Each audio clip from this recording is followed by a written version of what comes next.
This is a stimulus update and daily news report. Got some important update to share with you. I'll give you the latest stimulus check news, like the $500 checks that are going out right now, $350 checks in one state, and another state giving out $630 child tax credits. Plus, Bernie Sanders saying that the Inflation Reduction Act is not enough to help the American people. I'm going to play the latest video clip from Bernie Sanders demanding more help for the American people, especially those who are struggling most, and I'll give you some other important updates as well. Hope you're having a wonderful Wednesday. If you appreciate the fact-based, fast-paced updates, hit the like button down below. So tax rebate 2022, millions of Americans are receiving $500 direct payments now. See if you're eligible. So this is going on in the state of Virginia, where individual taxpayers get $250 checks, and those filing jointly get $500 checks in the state of Virginia. And those rebates are going out just a couple of days, October 10th. Actually, about 2 weeks, and those are going out October 10th. And then we have, millions of Americans set to receive direct payment of $350. See if you're eligible to receive the cash. So this is going on in Georgia. Georgia households receiving $350 direct payments, but I guess a few people are having issues receiving those, saying that they're actually not working. And yeah, Georgia's saying that they are working on fixing those, and they're fixing that problem there. So $350 in Georgia. And then tax rebates 2022, $325 checks on the way to Indiana residents. So this is going on in Indiana. It was $325 for individuals, $650 for joint filers there. And then a new child tax credit from Pennsylvania, families to get up to $630. So this is a child tax credit in Pennsylvania, and what it's saying here, let me see what the qualifications are. All right, so eligible families with income above $43,000 will get $180 if they have one child, or $360 if they have two or more children. And then families less than $43,000 per year will get $315 if they have one child, or $630 if they have two or more children. So that's going on in Pennsylvania. And then when it comes to nationally, Bernie Sanders saying Inflation Reduction Act is not enough. Wages are not keeping up with inflation. Bernie Sanders has a lot to say, and even though Bernie Sanders voted for the Inflation Reduction Act, he wanted a lot more out of that was not in there. Take a look at what Bernie Sanders has to say about helping the American people. Back to CBS Mornings. Election Day 2022 is just 6 weeks away at this point, and in some states, voters are already casting their ballots. According to the latest CBS Battleground Tracker poll, here's where things stand. Republicans are still very likely to recapture the House of Representatives, but Democrats do have some momentum there.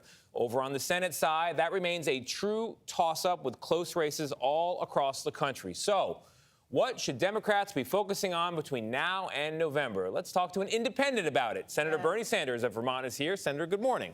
Good morning. Great to be with you. I sat down just the other day with Rick Scott, a Republican senator, and he talked a bit about the Republican priorities. They are saluting the flag, learning that America is great, education. They don't want people asking about race or ethnicity on any government forum. That's their second priority. Immigration is 4, crime is 3rd. On immigration, they want to build the wall, and they want to end what they say is immigration without assimilation. That's the Republicans.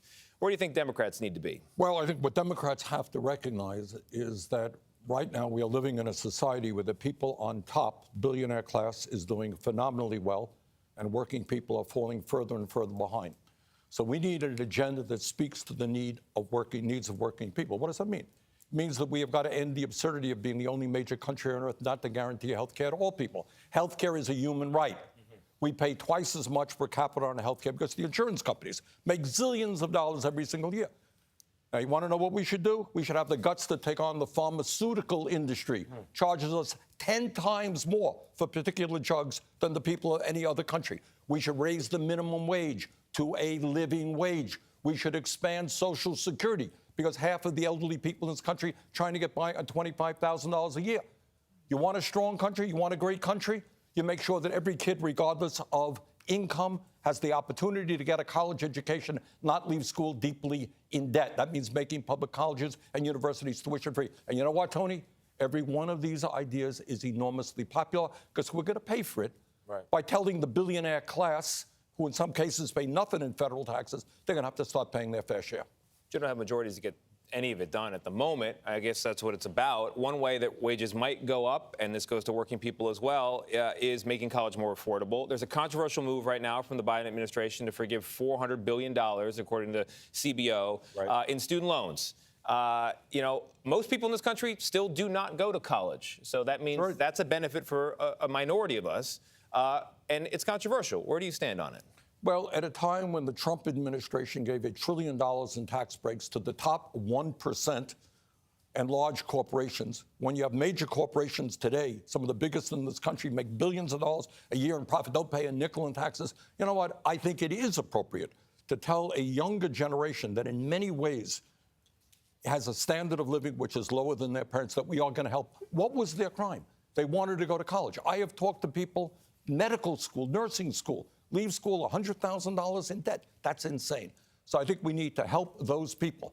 But I think, Tony, the point that we got to get back to, we don't talk about it on TV very much. We don't talk about it in Congress very much. You got 3 people in America who own more wealth than the bottom half of American society. Gap between the very rich and everybody else is growing wider. Maybe, just maybe, we demand that the people on top start paying their fair share of taxes.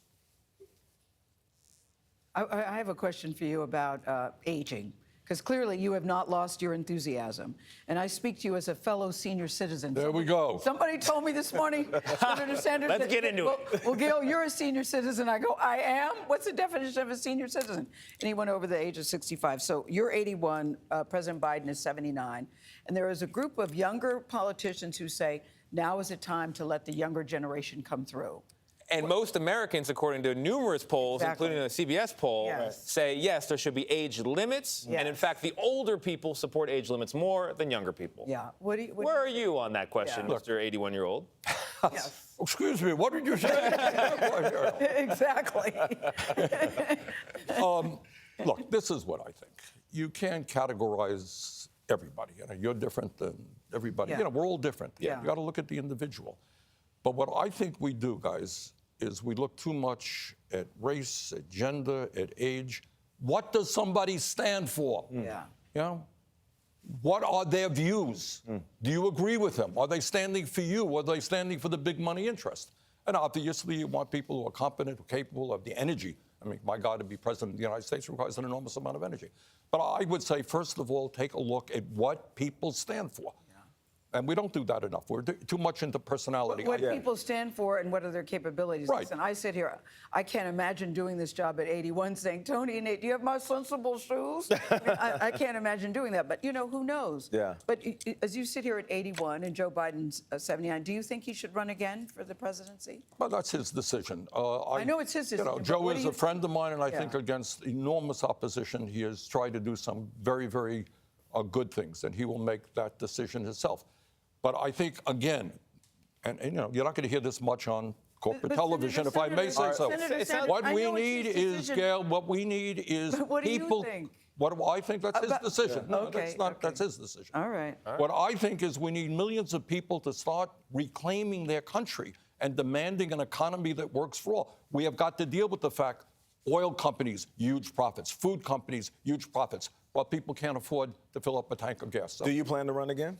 that's something, you know, I haven't made that decision. Right now, my focus, and I'll be going around the country, dealing with trying to elect often young progressives, often young people of color, who are prepared to stand up for working families and take on big money interests. I want to ask you about the democracy itself. Me too. Go ahead. I mean, about the January 6th committee. They're having their last hearing this week. What have you seen? Tomorrow. What have you heard that has maybe given you the idea that they could possibly charge former President Trump? Well, look, one of the saddest things, you know, in politics, I have conservative friends, and I hope people respect each other regardless of their political views. Of course. But what we have seen in recent years is a Republican Party move very far to the right, and in many respects, no longer believe in democracy. You know, what January 6th was about is essentially an attempt to overturn the United States government and prevent the guy who won the election from taking office. Not everybody People are sees it using that the way. word coup. Well, I know. That's the way I see it. I was in the building at the time. Some as a people are matter of using fact. the word Senator, coup. Yeah. most voters are worried about democracy for the reasons that That's you're laying right. out here. So what can you do as a senator? What's your role in fixing it? Well, all right. Now, I'm going to give you a different answer than other people do. And my answer is that right now, a lot of people are losing faith in government. If you were a worker out there, and your job went to China, your job went to Mexico, you're making less than you used to make, your kid can't afford to go to college, you can't afford health care, and somebody puts a 30-second ad up on CBS, say, vote for me. You say, go to hell.